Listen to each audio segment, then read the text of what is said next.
Bom, uma coisa interessante aqui, que a gente ridicularizava quando a mamãe montava a árvore de Natal enchendo de algodão, é que de fato a árvore fica igualzinho que alguém tivesse colocado uma quantidade de algodão nos galhos. Aqui na beira da janela tem exatamente um pinheiro de Natal, que a gente esse ano resolveu não decorar, mas no próximo não escapa.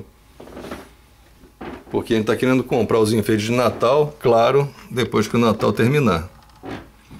Que nós fizemos, não tô porra nenhuma. E aí você pode ver, Jussara surpresa que o trabalho dela foi inútil, né? Eu falei, isso é castigo de Sísifo. Porque você botou pouco. Botei pouco, tinha que botar uma montanha de sal na calçada, porque aí a montanha evitava a neve ocupar o espaço, né? Porra nenhuma. Claro, tá idiota, ninguém falou pra fazer essa merda. Você que mandou fazer. Não, você mandou fazer e eu de sacanagem mandei você levar Você mandou fazer aquele pedaço a de trincheira até na beira da rua. Babaca, ela que faz esforço, babaca sou eu. Mas voltando à arquitetura da neve. Porra nenhuma de neve, mandou fazer essa parte, essa parte da frente, não tô nada. Eu tava bem quieto dentro da sala e pediu pra eu botar sal lá fora, não sei pra quê. Observa só que a lata de lixo da pracinha aqui na frente de casa, Ela tá desbordando. ela criou uma tampa natural, ó. Uma coisa interessante. Vai. Faça beleza. Ela não encheu de neve, ela criou uma tampa sozinha. Isso é raro, né?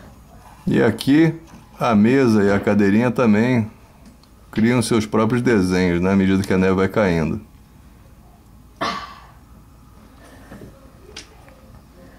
Outra coisa interessante, tem um carro parado do outro lado da rua, ele é um sedã. Mas eu vou fazer a aproximação para ver como é que esse sedã acabou virando quase uma station wagon.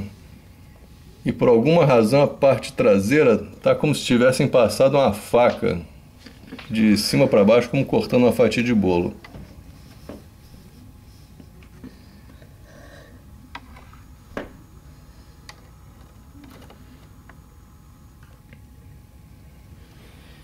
Há 15 minutos atrás eu dizia que tinha uma visibilidade muito boa e agora a gente já não consegue enxergar direito os prédios que vão além dessa pracinha que é pequena, que fica aqui na porta de casa.